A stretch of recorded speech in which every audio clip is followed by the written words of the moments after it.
ನಾಗಮಂಗಲದಲ್ಲಿ ಆಗಿರುವಂತಹ ಕೋಮು ಗಲಭೆಯ ಪ್ರಕರಣಕ್ಕೆ ಸಂಬಂಧಪಟ್ಟಂತೆ ಈಗ ಆರ್ ಅಶೋಕ್ ಮಾತನಾಡಿದ್ದಾರೆ. ಎಫ್ಐಆರ್ನಲ್ಲಿ ಮೊದಲ 25 ಜನ ಹಿಂದೂಗಳೇ ಇದ್ದಾರೆ, ಅವರ ಹೆಸರೇ ಇದೆ ಅಂತೆ. ನಾಗಮಂಗಲದಲ್ಲಿ ಸರ್ಕಾರ ಓಲೈಕೆ ರಾಜಕಾರಣ ಮಾಡ್ತಾ ಇದೆ.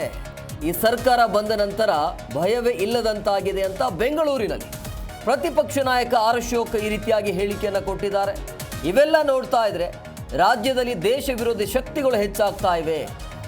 ಇತ್ತ ಚಿಕ್ಕಮಗಳೂರಿನಲ್ಲಿ ಈ ಪ್ಯಾಲೆಸ್ತೇನ್ ಧ್ವಜ ಕೂಡ ಪ್ರದರ್ಶನ ಮಾಡಿರುವಂಥದ್ದು, ಆ ಘಟನೆಯನ್ನು ಕೂಡ ಆ ವಿಚಾರವಾಗಿ ಕೂಡ ಮಾತನಾಡಿದ್ದಾರೆ. ಅಂದರೆ ಏನು ನಡೀತಾ ಇದೆ ಅಂತೇಳಿ, ಕಾಂಗ್ರೆಸ್ ಸರ್ಕಾರ ಬಂದ ಮೇಲೆ ತಾಲಿಬಾನ್ ಸರ್ಕಾರ ಆಗಿಬಿಟ್ಟಿದೆ ಒಂಥರ. ಇದು ಒಂದು ಸಮುದಾಯವನ್ನು ಓಲೈಕೆ ಮಾಡುವಂಥ ಕೆಲಸ ಆಗ್ತಾ ಇದೆ. ಹಾಗಾಗಿ ಇಂಥ ಘಟನೆಗಳು ಜಾಸ್ತಿ ಆಗ್ತಾ ಇವೆ ಅಂತ ಆರ್ ಅಶೋಕ್ ಈ ರೀತಿಯಾಗಿ ಸರ್ಕಾರದ ವಿರುದ್ಧ ಆಕ್ರೋಶವನ್ನು ಹೊರಹಾಕಿದ್ದಾರೆ. ಗಣೇಶ ಉತ್ಸವದ ಸಂದರ್ಭದಲ್ಲಿ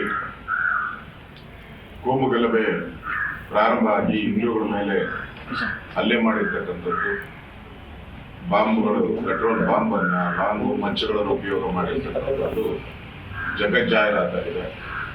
ಸರ್ಕಾರ ಹಿಂದೂ ವಿರೋಧಿಯಾಗಿ ಆ ಕೇಸ್ ಏನು ಹಾಕಿದ್ದಾರೆ, ಸುಮಾರು 60-70 ಜನ, ಅದರಲ್ಲಿ ಮೊದಲ 25 ಜನ ಹಿಂದೂಗಳ ಮೇಲೆ ಹಾಕಿದ್ದಾರೆ. ಅಂದರೆ ಓಲೈಕೆ ರಾಜಕಾರಣ ಸ್ಪಷ್ಟವಾಗಿ ಕಾಡ್ತಾ ಇದೆ. ಈಗಾಗಲೇ ಅಲ್ಲಿ PFI ಬೆಂಬಲಿತ ವ್ಯಕ್ತಿಗಳು ಕೂಡ ಇದ್ರು ಅಂತ ಮಾಹಿತಿ ಇದೆ. ಎಲ್ಲೇ ಗಲಭೆ ಆದರೂ ಕೂಡ ಈಗ ಕೇರಳದಿಂದ ಬರುವಂತ ಒಂದು ವ್ಯವಸ್ಥೆಯಿಂದ ಇಲ್ಲಿನ ಕಿಡಿಗೇಡಿ ಮುಸ್ಲಿಮರು ಮಾಡ್ತಾ ಇದ್ದಾರೆ. ಇದರಿಂದ ಈ ನಾಗಮಂಗಲ ಘಟನೆ ಆದ ಮೇಲೆ ಇವತ್ತು ಮಂಗಳೂರಲ್ಲೂ ಕೂಡ ದೊಡ್ಡ ರೀತಿಯಾದಂತ ಒಂದು ಗಲಭೆ, ಕೋಮು ಗಲಭೆ ಆಗ್ತಾ ಇದೆ. ಜಿ ಕನ್ನಡ ನ್ಯೂಸ್ ಈಗ ನಿಮ್ಮ ಮನೆಯಲ್ಲೇ ನೋಡಿ. ಎಲ್ಲ ಕೇಬಲ್ಗಳಲ್ಲಿ ಈಗ ಲಭ್ಯ.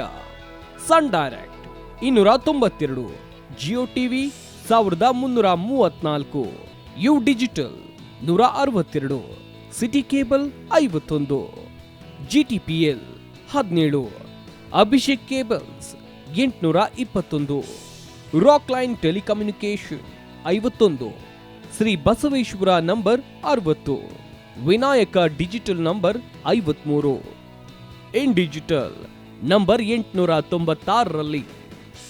ನಿಮ್ಮಿಷ್ಟದ ಜಿ ಕನ್ನಡ ನ್ಯೂಸ್ ನೋಡಿ ಆನಂದಿಸಿ.